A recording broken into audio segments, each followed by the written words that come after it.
Shavua Tov Umvorach. Alors, Bezrat Hashem, là, on va faire la paracha de la semaine. Kitetse la Milchama.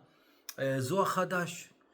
Zohar Hadash, c'est le nouveau. Pourquoi c'est le nouveau? Tout simplement parce qu'il a été imprimé après qu'ils ont retrouvé les écrits. C'est-à-dire que les premiers écrits qui étaient le Zohar normal, avec les Tikkuné à Zohar qui sont les 70 Tikkunim que Rabbi Shimon Bar Yochai il a fait sur Bereshit, sur le mot Bereshit, il a fait 70 Tikkunim, plus le Zohar. Ça, c'est les premiers écrits qu'ils avaient trouvés. Après qu'ils les ont imprimés, entre 70 et une centaine d'années à peu près, ils ont retrouvé d'autres écrits. Et donc, ils les ont imprimés aussi. Ils l'ont appelé Zohar Hadash, le nouveau Zohar. Donc, dans Parashat Kitetse, il nous dit comme ça. Il nous ramène d'abord le pasouk de la Parasha, Kitetse la milchamal oivecha. Alors maintenant, le Zohar souvent, très souvent, il va nous ramener un pasouk dans le Tanakh pour expliquer le pasouk de la Parasha. Donc le pasouk de la Parasha, Kitetse la milchamal oivecha. Donc tout simplement, selon le pshat, c'est quand on va sortir en guerre, Kitetse, quand tu vas sortir en guerre contre ton ennemi. Et là, Rabbi Shimon, alav shalom, il va nous ramener le pasouk de Hoshea an-Navi, chapitre 8, le troisième pasouk. Il nous dit comme ça. Rabbi Shimon Patah. Bon, Patah, il faut savoir aussi pourquoi le Zohar il emploie ce mot Patah. Rabbi Avram Galanti, au nom du Ramak de Rabbi Moshe Cordovero, il nous dit tout simplement parce que c'est un nouveau chidouche. C'est ça Patah. Patah, il a ouvert. Ça vient du mot ouvrir. Qu'est-ce qu'il a ouvert? Il a ouvert ce chidouche. Même en haut, ils ne le connaissaient pas. C'est pour ça que les Neshamot, ils descendaient étudier avec Rabbi Shimon. Parce qu'ils n'avaient jamais écouté ce chidouche. Ça, c'est Patah. Donc, on va voir le pasouk qui nous ramène Rabbi Shimon. Rabbi Shimon Patah Higdim, c'est-à-dire il est venu nous enseigner le pasouk de Hoshea an-Navi, et après, il va nous expliquer le pasouk de la paracha. Zanah Israël Tov, comme ça il dit le pasouk. Hoshea an-Navi, Osée, en français c'est le Sefer Osée. Zanah Yisrael Tov, Oyev Yirdefu.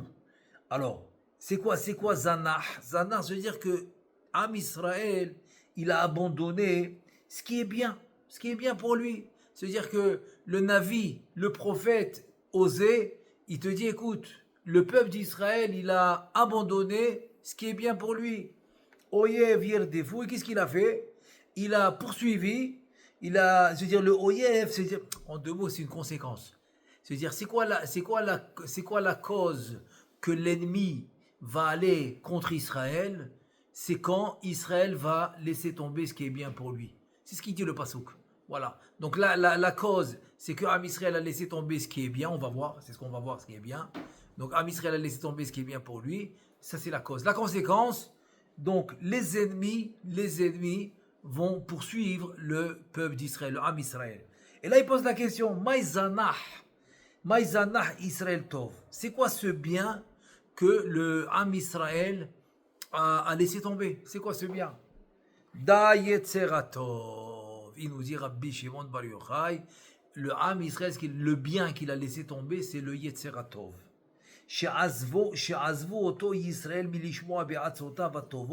En deux mots, c'est-à-dire que Am Israël a arrêté d'écouter le Yetzeratov et les bons conseils du bon penchant, du Yetzeratov. De Shlomo Malka Karyeto, parce que Shlomo Amelech, Alav Shalom, il l'a appelé Tov. Il a appelé le Yetzerara Tov. Où on voit qu'il l'a appelé Tov? Eh bien, dans le pasouk de Kohelet.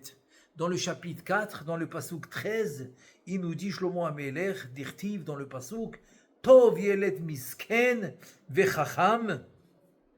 Ça veut dire que quoi? Ça veut dire que Yoter Tov Adam Chacham, c'est-à-dire c'est mieux un homme Chacham, même si c'est un Yeled, même si c'est un enfant, un homme qui est Chacham, qui a de l'intelligence, même si c'est un enfant, et c'est-à-dire on parle du Yetzeratov. On parle du Yetzeratov, d'Aïnou Yetzeratov, qui s'appelle un enfant. Pourquoi? Parce que le Yetzerara, il s'appelle Zaken. C'est quoi? Il est vieux. Alors pourquoi le Yetzeratov, c'est un enfant, et le Yetzerara, il est vieux? Tout simplement, les Chachamim, ils disent parce que le Yetzeratov, il arrive à l'âge de 13 ans. Et le Yetzerara, la Petah Hatat Rovetz. La Petah Hatat Rovetz, c'est que le Yetzerara, il arrive à la naissance. Dès que l'homme, il naît, le Yetzer Hara, il arrive tout de suite. Donc pendant 13 ans, l'enfant, il avait le Yetzer Hara sans le Yetzer Tov. Donc le Yetzer Tov, il arrive seulement à 13 ans. C'est pour ça que le Yetzer Hara, il va s'appeler Zaken, vieux. Le Yetzer Tov, il va s'appeler Yeled. Les filles, je sais pas, les Adam, c'est parce qu'il vient, comme on a expliqué, à 13 ans. Et il est bien pour l'homme, voilà. Donc il vient à 13 ans, le Yetzer Tov, et il est bien pour l'homme. Maintenant, c'est quoi maintenant la suite du pasouk de Oshéa? Oyev Yerdefo. Ça veut dire que le Yetzer Hara, da Yetzer Hara dehu, san'e de barnash, ça il faut le savoir. Ça il faut le savoir et te dire Rabbi Shimon Bar Yochai, sache que le Yetzer Hara, le mauvais penchant, c'est l'ennemi de l'homme. Et il le poursuit pour le faire fauter. Ça il faut le savoir. C'est-à-dire que le Yetzer Hara, il est gentil avec l'homme, il va lui offrir des plaisirs dans la vie, etc. pour une seule raison, pour le faire fauter. Voilà. Toute la raison pourquoi le Yetzer Hara, il est gentil, c'est pour le faire fauter. Mais après, chas v'shalom, il le paye à la fin, c'est normal. Mais il faut savoir, c'est comme ça que ça marche. Donc, comme il dit Rav Wolber, alav shalom, dans son livre Aléchour au début, il dit, si tu ne connais pas ton ennemi, alors comment tu vas aller en guerre? Donc c'est ce qu'il nous dit Rabbi Shimon. Il nous dit Rabbi Shimon, viens, je vais t'expliquer. Ok, c'est vrai que le pshat de la Torah, c'est d'aller en guerre vraiment. C'est que tu sors en guerre avec les armes contre ton ennemi, etc. Mais il te dit, ça c'est le pshat. Le remez de la Torah, c'est aller en guerre contre ton vrai ennemi. C'est qui ton vrai ennemi? C'est le Yetzer Hara, qui te quitte jamais. Qui te quitte jamais. C'est-à-dire que même des fois, ok, un pays il a fait une bataille contre un autre, il a gagné la guerre, mais c'est une seule guerre qu'il a gagnée. Une seule guerre qu'il a gagnée. Mais le lendemain, il n'a pas fini, son Yetzer Hara est toujours là. Donc c'est ça qu'il nous dit, le Chovot Alvavot, il nous dit, une fois un chassid, il a rencontré un guerrier, il dit, Baruch Hashem, on a gagné la guerre. On a gagné la guerre. Il dit, non, il dit, tu n'as pas gagné la guerre. Tu as gagné la bataille, c'est une bataille que tu as gagnée. Mais la guerre, tu ne l'as pas gagnée parce que le Yetzer Hara, il est encore là et il revient tous les jours. Il est toujours collé avec l'homme. Il vit avec l'homme. Il est à l'intérieur de l'homme. Il pense avec l'homme. Il est tout le temps là. Donc la vraie milchama qui est la guerre, te dit, Rabbi Shimon te dit, c'est le Yetzer Hara. Donc il va nous expliquer, Be'ezrat Hashem, le système.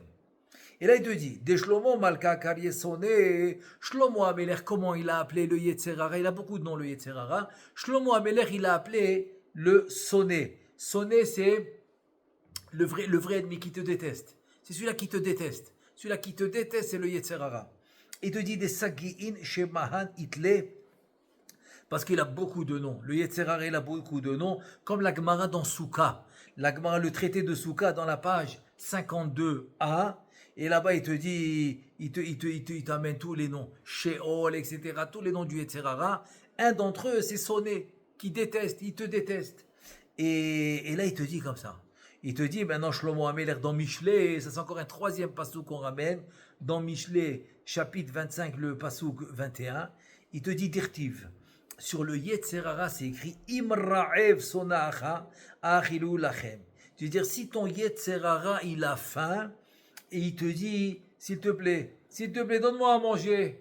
En fait, il a faim des averot, rasvé shalom, de transgresser la Torah, il a faim, de ça qu'il a faim. Donc si il te dit Shlomo Ameler comme une image, si ton Yetzer Hara qui te déteste, il a faim, qu'est-ce que tu fais? Donne-lui à manger, il te dit du pain. Comment ça du pain? C'est quoi donner à manger du pain au Yetzer Hara? Il dit le Zohar HaKadosh, prends-le au Bet HaMidrash et fais-lui manger du pain.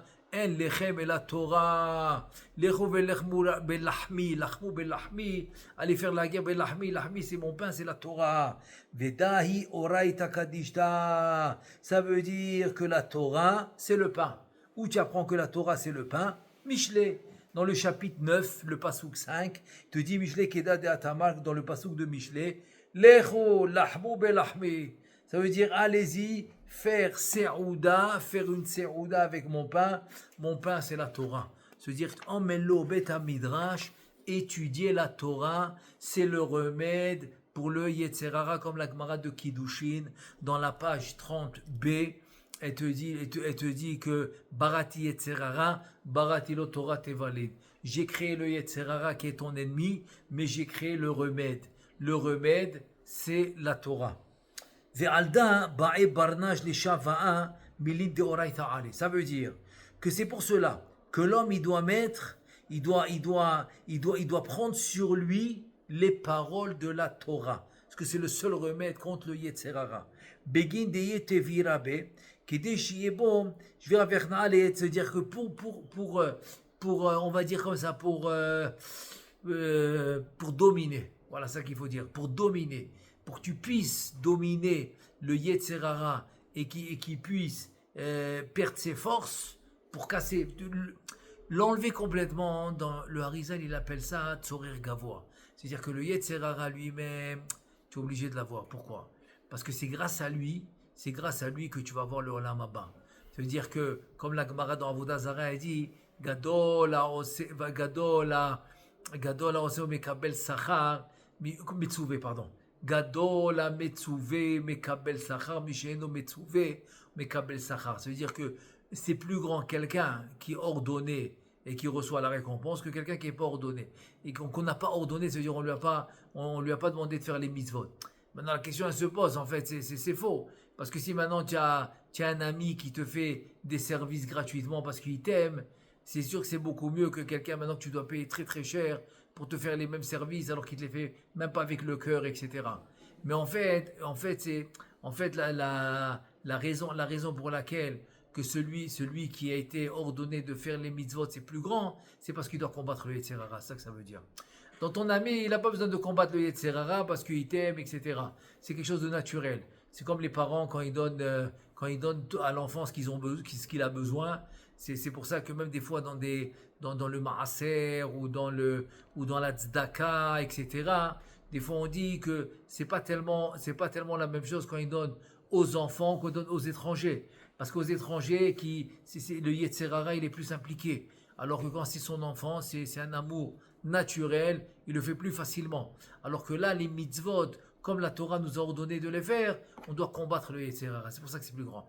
Gadol ha-metzuve ve'oseh, celui qui a été ordonné et qui fait, il est beaucoup plus grand que celui qui n'a pas été ordonné. Donc c'est ça l'idée du Yetzer Hara. C'est que le Yetzer Hara, tu dois le combattre pour faire la mitzvah. Et c'est ça qui te donne le Olam Haba, et c'est ça qui te donne toute la récompense. Sans le Yetzer Hara, il n'y a pas de récompense. Parce que toute la récompense que l'homme y reçoit, c'est parce qu'il a combattu son Yetzer Hara. Donc Rabbi Shimon, il nous dit, qu'est-ce qu'il faut faire maintenant? C'est quoi la solution? La solution, il te dit, c'est la Torah. Quand tu étudies la Torah et tu reçois sur toi le joug de la Torah, c'est ça qui va t'aider à combattre le Yetzer Hara. Veletle kitruga le Yetzer Hara bamilin deoraita. C'est-à-dire, il n'a pas de kitroug, de guerre contre le Yetzer Hara, seulement les divrei Torah. C'est comme j'ai rapporté de Maseret Kiddushin. J'ai créé le Yetzer Hara et je lui ai créé son remède, c'est la Torah. Ve'alda ketiv, le pasuk qui dit Ve'ayu adevarim ha'ele asher anochi metzavecha yom al levavecha. C'est pour ça qu'il te dit levavecha au pluriel. Kriyat Shema, c'est le pasuk du Kriyat Shema qu'on dit tous les jours. Comment c'est possible qu'il te dit que Ve'ayu adevarim ha'ele, c'est les divrei Torah, asher anochi, que je t'ordonne metzavecha hayom aujourd'hui, al levavecha, c'est pas écrit al libecha, libecha c'est au singulier. Al levavecha, c'est au pluriel. Pourquoi tu écris les cœurs au pluriel? Il dit pour te dire al tre yetzerecha, yisheyu des divrei Torah, c'est-à-dire que le divrei Torah il doit être sur tes deux Yetzer Hara. C'est-à-dire c'est quoi les deux Yetzer Hara? C'est que c'est les deux Yetzer Hara, en fait c'est le Yetzer Tov, Yetzer Hara. C'est-à-dire qu'en fait les divrei Torah, tu dois les mettre sur les deux. Alors les commentateurs ils expliquent parce que le cœur il est divisé en deux, la partie droite et la partie gauche. Je te dis la partie droite c'est le Yetzer Tov, la partie droite c'est le Yetzer Hara. Et donc la Torah tu as besoin pour les deux. C'est pour ça que le cœur il est au pluriel. Pour toujours que la domination se fait de la partie droite du cœur. Ça s'appelle les damim tehorim, c'est le sang qui est pur. Et l'autre c'est les damim temeim achurim. C'est le sang kaviachol qui est pas bien. C'est la partie gauche. La partie gauche ça représente le Yetzer Hara. Donc c'est ça al-levavecha, les deux cœurs. Les deux cœurs ça veut dire la droite et la gauche. C'est le Yetzer Tov et le Yetzer Hara. Et là il nous dit Amarle Rabbi Yehuda. Maintenant Rabbi Yehuda il pose la question à Rabbi Shimon. Yetzeratov Maïbae Milin de Oraita. Il dit ok, qu'est-ce que tu me dis toi Rabbi Shimon qu'il faut la Torah pour les deux Yetzarim, et pour le Yetzeratov et pour le Yetzera. Rabbi Houda, il dit à Rabbi Shimon, je ne comprends pas. Qu'est-ce qu'il y a besoin de la Torah pour le Yetzeratov? Yetzeratov, qu'est-ce qu'il a besoin de la Torah? Quel profit, qu'est-ce que ça va lui rajouter? Qu'est-ce que la Torah va rajouter au Yetzeratov? Amar le Rabbi Shimon, il lui répond, Yetzeratov it atar behu. Le Yetzeratov, il va couronner les divrei Torah. Yetzerara it kena behu. Le Yetzerara yurna be divrei Torah, ça veut dire que le Yetzeratov, il va couronner les divrei Torah. Alors que le Yetzerara, tu vas réussir à le dominer grâce au divrei Torah. Donc ça veut dire que tu vas alimenter le Yetzeratov, c'est ça que ça veut dire.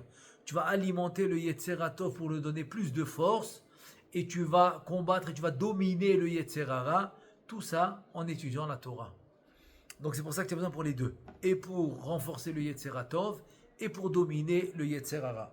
Ve'alda, et c'est pour ça que le Pasuk, maintenant on revient de Pasuk de la Torah. Tout ça, c'était l'introduction. Maintenant, le pasuk de la Torah, Kitetse la milchama, c'est quoi? Kitetse la milchama al-oivecha, c'est quoi oivecha? Da'ihu yetzerara, ton ennemi, quand tu vas sortir en guerre contre ton ennemi c'est le yetzerara.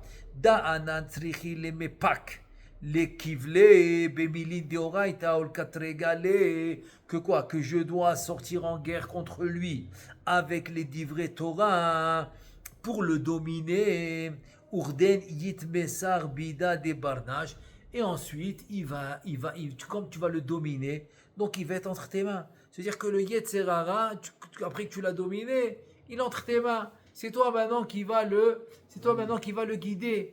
Et encore plus, il va t'aider à faire la Torah. Comme ça, on voit avec Avraham Avinu, alav shalom. Il a réussi à rendre le Yetzerara son serviteur. Donc, il y a Avraham Avinu, alav shalom, il travaillait et avec le Yetzeratov et avec le Yetzerara. Tellement il a dominé le Yetzerara. Ou comme on voit dans la Gemara de Shabbat, que vendredi soir, quand on sort de la synagogue, on arrive à la maison et dit la Gemara, il y a deux anges qui t'accompagnent. Un ange bien, Tov, et un ange pas bien, Ra. Et quand tu rentres à la maison et que Baruch Hashem, la table est dressée, la maison est arrangée et les lumières les nérodes sont allumés, etc. Le Yetzeratov, il va faire une bracha, que ça soit la même chose la semaine prochaine. Le Yetzerara est obligé de répondre Amen contre son gré. Le Yetzerara, il est obligé de répondre Amen contre son gré. Et ici, c'est la même chose. Quand tu vas faire dominer le Yetzeratov, donc le Kaviachol, le Yetzerara aussi va t'aider à faire la Torah et les mitzvot. Et là, il te dit, Kema de Atitmar, comme le pasuk qui dit, c'est le parachat de la semaine, donc c'est le Remes. Untano Adonai Elohecha beyadecha veshavita shivyo. Ça veut dire que maintenant tu vas dire que Kadosh Baruch Hu te le donnera entre tes mains. Maintenant, il faut comprendre c'est quoi la suite du pasuk. Mazé veshavita shivyo. Tu vas maintenant, un chevi, c'est quelqu'un qui est parti, qu'on l'a kidnappé. Donc tu vas reprendre ce qui t'a kidnappé. Qu'est-ce qui t'a kidnappé? En fait, tu vas reprendre la Torah et les mitzvot que tu as perdu par le Yetzerara. C'est-à-dire qu'une fois que tu as fait dominer le Yetzeratov sur le Yetzerara, ok, tu vas reprendre Kaviachol, ce que le Yetzerara il t'a fait perdre en fautant, en faisant les fautes, etc. Et quand il t'a fait perdre du temps, etc. Tout ça, tu vas récupérer grâce à la Torah et aux mitzvot. Amar Rabbi Shimon, vai alda, se dire oi, alze oi alze, se dire tahad evet ki imloch. Il ramène maintenant le pasuk de Michelet dans le chapitre 30, le pasuk 22. Vous eno raoul emlucha, se dire que quoi? Comment tu peux faire régner un eved, un esclave qui est pas apte à être roi? Alors sur ça le pasuk il dit oi, c'est quelque chose de pas bien. Venaval ki isba'lech lachem, se dire un homme très bas niveau, et s'il est très riche, on a vraiment il a pas de derech eretz, et il est très riche. Donc Rabbi Milmedou Mima'azav, tout le monde va apprendre de ses mauvaises actions. Pourquoi? parce qu'on va le respecter pour sa richesse. Donc c'est-à-dire qu'il a une place importante dans la société, alors qu'il ne la mérite pas. Parce qu'on va apprendre de lui des choses pas bien. Comme c'est quelqu'un qui n'a pas d'éducation, il n'est pas respectueux, etc. Donc sur ça, le passouk qui crie, il dit oi. Non, sur ça, pardon, sur ça, Rabbi Shimon, il dit oi, aïe aïe aïe. Si on a maintenant comme ça un esclave qui va devenir roi, ou bien quelqu'un, chas v'shalom, que tu vas apprendre de lui des mauvaises choses. Et là, il explique, et c'est quoi le Eved? Là maintenant, Rabbi Shimon, il dit en fait, ça c'est ce que je t'ai dit, maintenant c'est le pshat. C'est quoi le sod de ce pasouk? Le Eved, c'est le Yetzerara. Donc, aïe, c'est quoi aïe? Tachad Eved Kimlor. Attention, oi, il dit Rabbi Shimon. Si c'est le Yetzerara qui te domine, c'est quoi Kimlor? Il devient quoi? Ça veut dire, si c'est le Yetzerara qui te domine, il dit oi, vai, vai. Da Yetzeratov ishtabai bidé, ça veut dire que le Yetzeratov a été kidnappé dans la main du Yetzerara, vihu melech ale. C'est-à-dire, c'est de ça qu'il parle. Il parle que le Yetzerara, il a kaviachol, il a kidnappé le Yetzeratov. C'est-à-dire que en deux mots, le Yetzerara, il domine le Yetzeratov. Oi vai voi. Il dit c'est ça, oi vai voi. Pourquoi oi? Parce que on va dire, c'est la situation pour l'homme catastrophique. Que chas v'shalom, il se fait diriger par son Yetzerara. Comme les Chachamim, ils ont beaucoup aimé, j'ai beaucoup aimé cette phrase, ils ont résumé ça en une phrase. Donc je vais essayer de la traduire. La traduire comme ça. C'est que en hébreu, c'est que le tzaddik, libo birshuto. Alors que le rachat, le rachat, birshut libam. Ça c'est en hébreu. C'est quoi en français? Ça veut dire que le rachat est livré à ses désirs. C'est le cœur qui le contrôle. Il a envie de quelque chose, il ne peut pas se retenir. Ça, c'est le rachat. Donc le rachat, il est livré à ses désirs, à tout ce qu'il a envie. C'est les désirs qui viennent du cœur. Ça, c'est le rachat. Le tzaddik, il contrôle son cœur. Il contrôle ses désirs. C'est lui qui décide quand faire quoi, à quel moment, etc. Quand la Torah l'a demandé, c'est une mitzvah. Si elle n'a pas demandé, il ne fait pas, etc. Donc c'est ça que ça veut dire. Mais il te dit, attention, si maintenant le chas v'shalom t'es livré à tes désirs, donc c'est comme ça que c'est ça que ça veut dire que Shlomo HaMelech dit que le Yetzerara devient le roi. Et là il continue. Est-ce que le passouk qui dit maintenant on continue la paracha? Très beau remez, il amène encore. Eshet yefat toar daïn nishmata. Donc en fait là le pshat de la paracha, c'est la Efjet Toar, c'est la femme qu'il a vue qu'il a vue pendant la guerre et qu'il a voulu la prendre comme femme. Et là le Zohar Kadosh, il nous explique que parce qu'il y avait des étincelles de sainteté, parce que c'était des tzadikim. Tous les guerriers qui allaient en guerre, des grands tzadikim. Donc en fait, parce qu'il a vu des étincelles de sainteté qui pouvaient réparer dans cette femme Goya, donc la Torah lui a permis. Voilà, ça c'est plus ou moins le pshat du pasuk. Le remez, c'est quoi le remez? Il te dit Yefat Toar, la belle femme de la Torah, c'est quoi? Il te dit c'est la Neshama. Donc, Eshet Yefat Toar, c'est la Neshama. Kema de Atamar, d'où tu vois que Eshet Yefat Toar, la belle femme, c'est la Neshama. Il te dit, ben voilà, tu la prends du Passouk de Michelet, chapitre 31, Passouk 30, Isha Yirat Adonai, Hitit Halal. C'est quoi Isha? Isha, c'est la fin de Michelet. Eshet Chaïl, là-bas c'est écrit Isha, la femme, Yirat Hashem, qui a la crainte du ciel, c'est elle que tu vas louer. Ça veut dire qu'elle est apte à être louée. Il te dit c'est la Neshama. C'est la Neshama chez Yirat Hashem. C'est la Neshama qui a l'Yirat Shamaim, qui craint Hashem. Deha bechol yoma veyoma. Parce que chaque jour, inun si'an ou manhigin de nishmatin. Ça veut dire que tous les jours, il y a des groupes qui vont conduire, qui vont diriger la Neshama. Ve'inun si'an ou manhigin de Yetzerara. Et c'est eux les groupes qui vont diriger aussi le Yetzerara. Inun bekitruga tedira. Alors entre eux, il y a la guerre constante. C'est-à-dire un homme, imagine-toi maintenant un juif, il n'a pas de guerre. Il est bien, il est tranquille, il ne se bat pas du tout. Il dit chas v'shalom, Askaviachol, il est complètement déjà dans la main du Yetzerara puisqu'il ne se bat pas. Un juif, il est toujours confronté. Pourquoi? C'est ça le klipat noga. Klipat Noga, c'est après la faute d'Adam Arishon. Donc il a le Tov, le Yetzeratov et le Yetzerara en lui. C'est-à-dire que quoi? C'est-à-dire qu'il y a la Neshama qui veut la Torah et les mitzvot, mais il y a le corps qui veut les désirs de ce monde. Donc il est constamment en train de se battre. C'est ça la milchama. C'est la milchama dans la paracha, c'est celle-là. C'est la milchama du Yetzeratov avec le Yetzerara. Il te dit, mais katlegin ilen beilen. Donc il se bat entre eux. Le Yetzeratov avec le Yetzerara, il se bat entre eux. Qui va gagner? Est-ce qu'il va faire la mitzvah? Il va pas faire la mitzvah. Est-ce qu'il va faire la mitzvah avec kavana, sans kavana? Est-ce qu'il va le faire comme il faut ou pas, etc. Même quand il vient à la synagogue, maintenant, est-ce qu'il va éteindre le téléphone? Ou est-ce qu'il va le laisser allumer comme ça? Si quelqu'un appelle, il va vous regarder pendant la tefila, etc.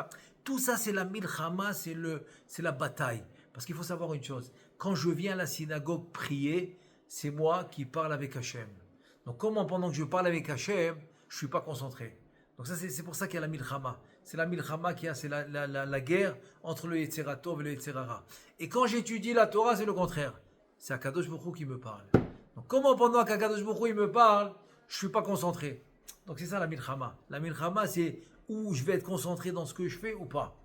Il te dit Vekol shaifin degoufa betsaara benayu. Donc tous les membres du corps, ils sont en guerre, ils sont betsaar. Ils ont de la peine, Ben Nishmata ou Ben Yetzerara, et donc c'est ça qui donne la peine. Entre la Neshama et le Yetzerara, ça veut dire entre le Yetzeratov et le Yetzerara, et c'est ça que la Gemara dans Brachot. La Gemara dans Brachot, dans la page 61, dans la 61a, elle nous dit Oy li mi yotzri, oy li mi yitzri. Oy, c'est comme il pousse un cri de peine. Oy, mi yotzri, c'est mon créateur. Oy mi yitzri, c'est mon Yetzerara, mon mauvais penchant. Donc c'est la guerre constante. C'est ça, Isha Ifatoire, c'est la Neshama. Donc Itetze la Milchama Oivera, ton ennemi, c'est le Yetzerara. Isha Ifatoire, c'est qui? C'est la Neshama. On continue la paracha, Kitetze, selon le remède qu'on a commencé. Ve'aveta, le pasuk qui dit Ve'aveta el torbetecha. Tu amèneras, bon, donc dans le pshat, c'est que tu amèneras cette femme dans ta maison. Il te dit en fait ici c'est quoi le remez? Que tu vas tarzir vetavi ta neshama, tu vas amener cette neshama dans ton corps. Le corps il habite, il s'appelle la maison de la neshama. La maison de la neshama c'est le corps. Et donc comme ça la neshama elle va régner sur toi. Elle va régner sur toi qui est sa maison. C'est la maison de la neshama, c'est le corps. Ve'it tarchat mitama. Et qu'est-ce qui va se passer? Parce qu'elle a été rejetée de ton corps à cause des averot. Le Harizal, il nous dit chaque fois que quelqu'un il fait des averot, donc Kaviachol, la Neshama, il le quitte. Et sur ça, le pasuk qui dit, la suite du pasuk qu'on a amené tout à l'heure dans Michelet, on a dit Tachat Evet ki imlor venaval ki isba lachem. La suite du pasuk c'est Veshifra. Veshifra qui tirage gevirta, ça veut dire c'est quoi Veshifra? La shifra c'est l'esclave, c'est l'esclave au féminin. En fait c'est qui? C'est la klipa, c'est la sitra ahra qui va régner et qui va régner sur la neshama chas veshalom. Pourquoi? À cause des fautes. Donc c'est les fautes qui vont causer tout ça, que Chas Veshalom, le Yetzerara, il va régner et que la Neshama va être expulsée du corps. Comme on a expliqué, comme le Zohar, il a souvent ça qui dit, c'est-à-dire qu'on l'a souvent expliqué, cette notion. Là, on continue la paracha selon ce remez. Ensuite, le passage qui dit, Vegillecha et rosha ve'asta et tzippornea. Ça veut dire que le pshat, c'est que cette femme, quand tu l'amènes à la maison, donc elle doit se raser la tête, elle doit se couper les ongles, et donc le remède, c'est quoi? Donc elle va se purifier, mais ota zohama, c'est-à-dire elle va se purifier de l'impureté du nachash, c'est de la faute. Ve'azohama, et on sait que l'impureté va prendre place dans les cheveux et dans les ongles. Pourquoi? Parce que c'est motarot agouf. C'est ce qui va repousser du corps. C'est pour ça qu'on doit faire attention de couper les ongles, de ne pas les laisser trop longs, et parce que ça attire l'impureté, et aussi les cheveux. Aussi les cheveux, ne pas les laisser trop longs. Bon, là on parle ce que j'ai dit maintenant, c'est surtout pour un homme. Pour une femme, c'est différent. Pour une femme, c'est différent parce que la Gemara dit Enishal al yofi, la femme est représentée par la beauté, et donc toute la beauté c'est pour son mari, donc pour la femme c'est différent. Moi je parle surtout pour un homme qui doit pas laisser les cheveux longs, et aussi les ongles il doit pas les laisser longs, et c'est pour ça que la Torah elle a mentionné ces deux choses là qui sont les cheveux et les ongles. Maintenant, on continue selon le Rémez. Ensuite, on a dit que cette femme, Veisira et Simla Chivia, c'est-à-dire on va enlever la robe de là où elle était quand elle était kidnappée, quand elle était prise comme otage. Donc elle doit changer de robe. C'est quoi changer de robe? C'est quoi le Rémez? Il te dit, mais inun kesu dimsa ava vezinin bishin michova de egla. En fait, elle doit enlever la neshama. La neshama doit enlever l'habit d'impureté qu'elle s'est habillée par les fautes. Voilà. Et de quelle faute on parle ici? La faute du Hegel. Comme Akadosh Baruch Hu, il a dit à Moshe, à travers les générations, chaque fois, il va nous faire payer petit à petit la faute du Hegel. Donc c'est pour ça que ça s'appelle qu'on doit nettoyer. On enlever deux choses on doit enlever. L'impureté de la neshama, c'est les habits à cause des fautes, que la neshama s'est habillée, chas v'shalom, par des mauvais habits, c'est les fautes, c'est la klipa, c'est la sitra. Et la deuxième chose aussi, c'est la faute du Hegel, qui est la faute du Vaudor, c'est la avoda zara. Donc tout ça, Kaviachol, on doit se purifier. Ensuite, il explique. Donc Rabbi Shimon, il explique. Ça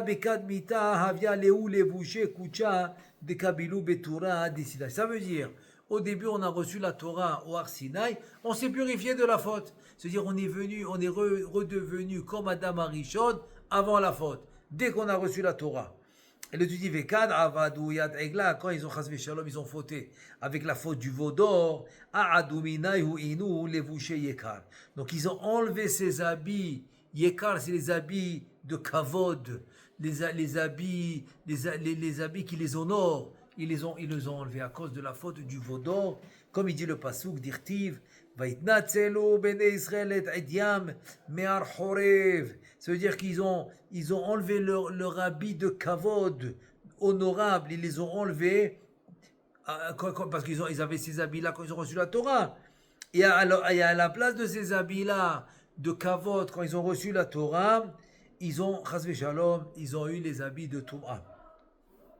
Et donc ça veut dire que quoi? Que maintenant dans la Neshama, il y a, selon les fautes qu'elle a faites. Voilà. Selon les fautes qu'elle a faites, donc chas v'shalom, il y a ces habits-là d'impureté à cause des fautes. Donc ça, il te dit, Ve'esira et simla chivia, c'est-à-dire elle va enlever ces habits d'impureté qu'elle a eu à cause des fautes. Et là maintenant, très très beau remez, et c'est maintenant Bidjouk Inyane de Yoma, ou Barta et Avia vet Ima Yerah Yamim, le passage qui nous dit que cette femme-là doit pleurer son père 30 jours, son père et sa mère. Le remez, c'est la Neshama. Que la Neshama, Dahi Yarcha de Elul, que la Neshama doit pleurer pendant les 30 jours de Elul. La Neshama doit pleurer pendant les 30 jours de Elul, parce que c'est le temps de Tchouva. Pourquoi? Parce que les 13 attributs, El Rachon Vechanoun, ils s'ouvrent le mois d'Elul. Le mois d'Elul est un mois très très important. Donc maintenant, les 30 jours dans la Torah, le remez, c'est les 30 jours de Elul, où il faut se préparer pour Rosh Hashanah. Debe, Salek, Moshe, les Torah, parce qu'à partir de Rosh Chodesh, Elul, Moshe va monter au Har Sinaï 40 jours, 40 nuits pour la troisième fois. Parce que la première fois, il est monté le lendemain de Matan Torah, le 7 Sivan. Il revient le 17 Tammuz, ils les vont en train de faire le Vaudor. Il casse les premières tables de la loi. Il remonte le lendemain, le 18 Tammuz, il revient la veille de Rosh Chodesh Elul. Mais Akadosh Baruch Hu n'a pas accepté le pardon. Il retourne le Rosh Chodesh Elul pour la troisième fois, et il revient à Yom Kippour, et il lui dit Salahti Kidvarecha, je t'ai pardonné comme tu voulais. Donc ça veut dire que quoi? Le pardon, il l'a eu cette fois-ci. De Rosh Chodesh Elul jusqu'à Yom Kippourim, c'est les 40 jours. C'est pour ça que les 40 jours, c'est des 40 jours de miséricorde. C'est pour ça que dans le passage on dit Ani les Dodi Vedodili. Donc Ani les Dodi, c'est les initiales de Elul.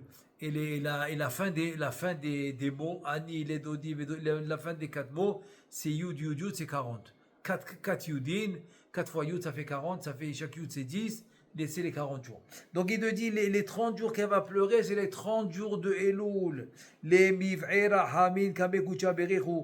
Pour on doit demander miséricorde à Kadosh Baruch Hu. Parce que le Zohar à Kadosh, il dit que Kadosh Baruch Hu, il laisse tous les mondes supérieurs pour descendre chez nous dans les mondes inférieurs, pour retrouver les Baalei Tchouva. Parce que des gens qui tombent, ça va, ça arrive. Ça arrive à tout le monde de tomber. C'est pas un chidouche. Mais quand tu tombes et tu te relèves, là, Kadosh Baruch Hu, il est content. Il vient spécialement pour toi. Parce que c'est ce qu'il veut. Il veut que finalement, tu arrives à remonter la pente, que tu te lèves et que tu combats le Yetzerara. C'est ça la Milchama. C'est ça la Milchama, c'est tout. C'est ça la Milchama. Et c'est ça qui rend heureux à Kadosh Baruch Hu. Donc maintenant, c'est le temps de demander pardon. Begin de Ishtevek, l'Israël Hova de Egla, pour avoir la kapara, la faute du veau d'or. Ouvginda, c'est pour cela.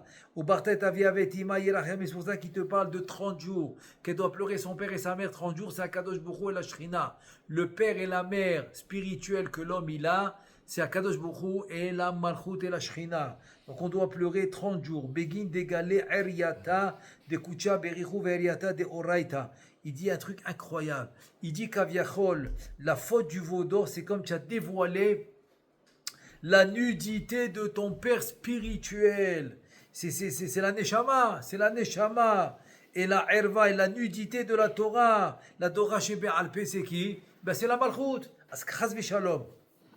C'est comme maintenant, si Chaz v'shalom, la faute, la Avoda Zara, qui est la faute du veau d'or, elle a kaviachol, elle a déshabillé ses parents spirituels. Donc c'est quand il doit faire tchouva, il te dit c'est le mois de Elul. Ça c'est le remez dans la parashat Kitetse. C'est parce que c'est les parents de la Neshama. Kema Dea Tamar, comme le pasuk qui dit, c'est le pasuk dans le Sefer Vaikra, dans le chapitre 18, le septième pasuk. Ervat avicha ve'ervat imecha lo tegale. Pourquoi? Parce qu'il te dit à cause des fautes de Am Israël, Yosem Mistalkim Amochin. Ça veut dire que quoi? Il vient et te dit ne dévoile pas la nudité de ton père et de ta mère. Bon, ça c'est le pshat. Mais le remé selon le sod, c'est en faisant des avérotes, et surtout avoda zara. Alors chas v'shalom, c'est comme tu es en train de déshabiller, tu es en train de dévoiler la nudité de tes parents spirituels. Parce que tu as ce qu'on appelle les mochin. Les mochin, c'est le niveau spirituel de la personne. Et là, comme la neshama, elle va s'en aller, donc c'est comme chas v'shalom, tu la déshabilles. Pourquoi? Parce que ton corps, c'est la maison de la neshama. Donc quand elle est là, elle est habillée. Et là, elle doit partir, chas v'shalom, elle doit partir bredouille. Donc c'est comme tu l'as déshabillée.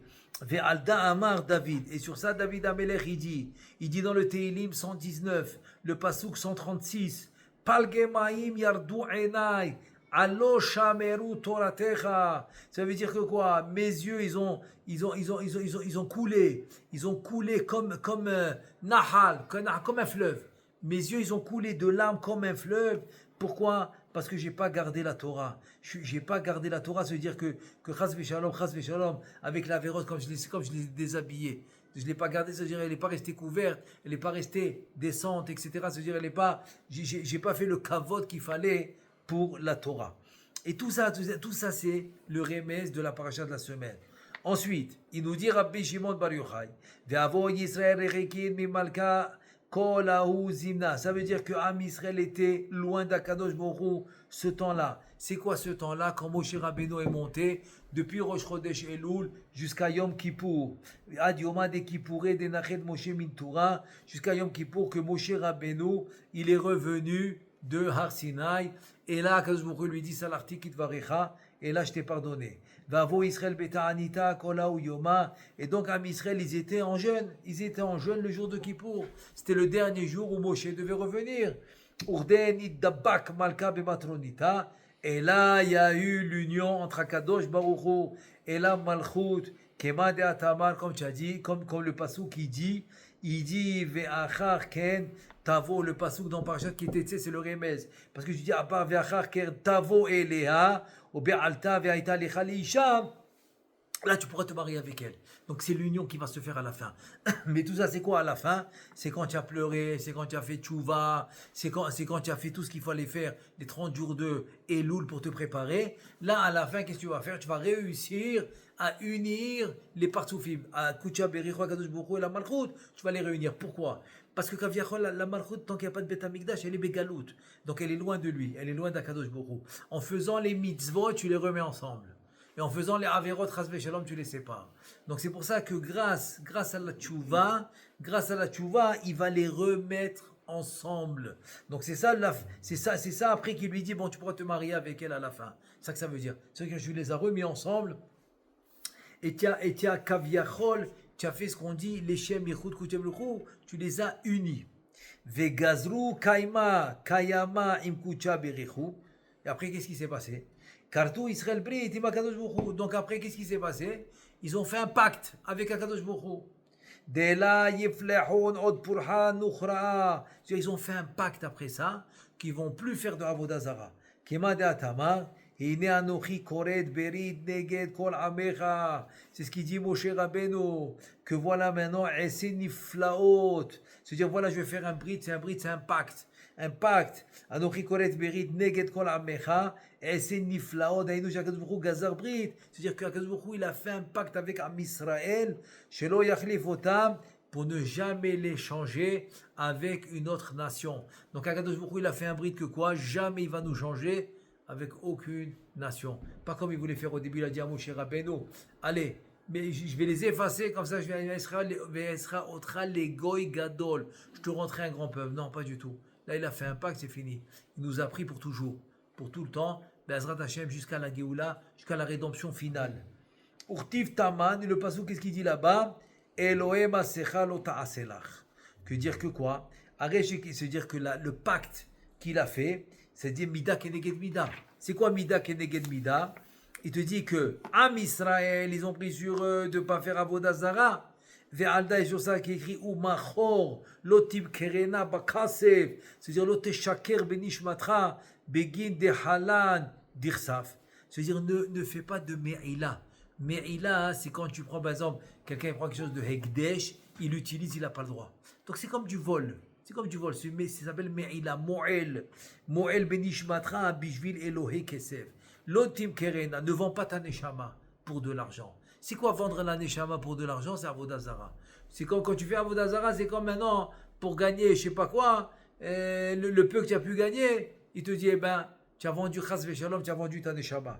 Kema de atamar, lo ta'asu iti eloe kesef, velo ezahav, lo ta'asu, etc. Et pour ne pas faire chas v'shalom de eloe kesef, eloe ezahav, c'est la avodah zara, ne pas faire avodah zara. Et sur ça, moi je pense qu'il y a un beau machal. C'est quoi le machal? Il y avait un jour un rave qui a pris sur lui que chacun qui tape à la porte, il lui donne quelque chose en tzedaka. Il a pris ça sur lui. Mais d'un autre côté, il ne voulait pas maintenant se faire déranger à chaque fois, fermer le livre, aller ouvrir la porte et lui donner l'argent, etc. Donc qu'est-ce qu'il va faire? Il a préparé une boîte et chaque fois il remplissait la boîte, il disait à sa femme, écoute, Be'ezrat Hashem, j'ai pris sur moi que chacun qui vient ici doit recevoir une pièce, il doit recevoir un billet, ce qu'il a besoin. Voilà la boîte, tu la prépares. Comme ça, moi, on n'a pas besoin de me déranger à chaque fois. Ah, voilà, celui-là est venu, il veut de l'argent, maintenant il faut fermer le livre à chaque fois. La femme a dit, il n'y a pas de problème, je vais t'aider là-dessus. Donc, chaque fois que quelqu'un tapait, elle ouvrait la porte, elle lui donnait de la boîte que le Rav a préparée, et ça marchait très bien. Un jour, on frappe à la porte, personne ne répond parce que sa femme n'était pas là. Donc, il n'a pas le choix, il ferme le livre. Il va ouvrir la porte, et le pauvre demande de l'aumône. Il dit, il n'y a pas de problème absolument, tu es venu dans la bonne adresse, ne quitte pas, j'arrive. Il ne trouve pas la boîte. Il cherche, il ne trouve pas la boîte. Qu'est-ce qu'il fait? Il rentre dans la chambre, il voit une bague avec un diamant sur la table, dans la chambre à coucher. Il prend la bague, il dit, excuse-moi, je n'ai pas trouvé l'argent, j'avais préparé une boîte, mais prends cette bague. C'est sûr qu'elle vaut de l'argent, alors prends cette bague et va la vendre. Comme ça, tu auras de l'argent. Très bien, il est content, il prend la bague, il s'en va. Et voilà que sa femme, entre-temps, elle revient. Lui, il a oublié cette affaire. Il est en plein en train d'étudier dans le livre. Et là, il entend un cri. La femme, elle pousse un cri. Elle crie, elle dit, mais qu'est-ce qui se passe? Qu'est-ce qui lui est arrivé? Donc, il court dans la chambre pour voir qu'est-ce qu'elle a, sa femme. Elle dit, mais je comprends pas, j'ai laissé ma bague ici, je la retrouve pas, attends. Elle a eu peur qu'elle a perdu. Il dit, ah, la bague. Après, il s'est rappelé, il dit, oui, mais ça va, je l'ai donnée à la tzedaka, j'ai pas trouvé la boîte. La boîte, je t'ai laissé une boîte, mais je savais pas où elle était, la boîte. Et encore, elle a poussé un cri. Quoi? Tu as donné la bague, qui est parce que de ma grand-mère, qui a donné à ma mère, et que ma mère m'a donné cette bague. Et d'abord, elle est très, très, très chère, c'est un gros diamant. Deuxièmement, c'est très, très sentimental. Attends, mais c'est une grosse valeur, cette bague. Il a écouté ça, qu'est-ce qu'il a fait? Tout de suite, il a couru chercher le pauvre. Il l'a cherché, à la fin, il l'a trouvé. Et donc, il l'a trouvé. Et dès qu'il a trouvé le pauvre, il pensait qu'il allait lui reprendre la bague. Il a dit, non, te sauve pas. Je ne vais pas te reprendre la bague, te sauve pas. Il dit, qu'est-ce qu'il y a après? Tu me cours après. Il dit, écoute, la seule chose que je veux te dire, c'est la chose suivante. La brioute, tu as gagné la bague, elle t'appartient. Mais je veux juste te dire, ne la vends pas pour un sandwich. Ne la vends pas pour un sandwich. Je sais que tu as faim, tu vas la vendre. Elle a une très très grande valeur, cette bague. Alors c'est dommage de la vendre pour rien du tout. Alors si déjà tu vas la vendre, vends-la à sa pleine valeur. Donc c'est un peu l'idée. Ça c'est le mashal. C'est quoi le nimshal? Maintenant quelqu'un des fois il a un conflit. Il fait la mitzvah, il fait pas la mitzvah. Maintenant ok, je comprends que le conflit, la bataille. Mais la question, est-ce qu'il a vendu la mitzvah pour combien? C'est-à-dire quoi que tu gagnes dans ce monde, c'est comme un sandwich contre un diamant qui vaut des millions.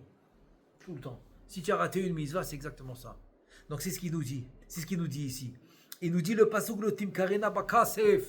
Qu'est-ce que tu vas la vendre avec l'argent? L'argent avec ce que la neshama a besoin, c'est rien du tout.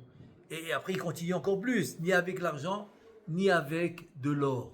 Et là pour finir, il nous dit Rabbi Shimon Bar Yochai, Zakaïn Inun Israël, heureux le Am Israël, Dekutia Berichu Gezar Alehon, Ta'anita Biyomaden, que Akadosh Baruch il a fait le décret de faire un jeûne, le Yom Kippourim, qui colle. Pourquoi? Parce que le pasuk qui dit comme ça, qui colle à Nefesh Asher Lo Te'unu, pardon, qui colle à Nefesh Asher Lo Te'une, Be'etzem Hayom Hazeh, tout celui qui ne va pas jeûner, il te dit Venichleta Me'amea, et Chaz Shalom, il y aura karet. Karet, ça veut dire il y aura une coupure spirituelle entre l'homme et la neshama. Bege deit kapar leon kol chovehon, parce qu'Akadosh Baruch Hu il a fait ça pourquoi? Pour une seule raison. Une seule raison, c'est pour kaparat avonot, pour réparer et pour purifier la neshama qui a fauté. Dirtiv ki bayom hazeh yechaper alechem leter etchem mikol chatoterem lifnei Adonai titharu. C'est-à-dire que ce jour-là, il est là pour une seule raison, pour nous réparer. Et pourquoi? Et donc ce jour-là est venu à cause de Cheta Egel. Donc c'est l'article qui va racheter pardonné, mais il a décrété un jeûne pour avoir la kapara. La kapara, en fait, c'est juste pour finir, je veux rien qu'expliquer le inyan de la punition. Le inyan de la punition dans le judaïsme, c'est pas comme par exemple chez les goïms, pas du tout. Là-bas, c'est comme une convention. Il a fait telle faute, viens on le punit. Ici, dans le judaïsme, la punition, en fait, c'est une kapara. C'est une réparation. Je répare ce que j'ai fait avec la punition. En Bezrat Hashem, qu'Hashem nous aide à toujours faire dominer le Yetzer Tov sur le Yetzer Hara. Amen ve Amen.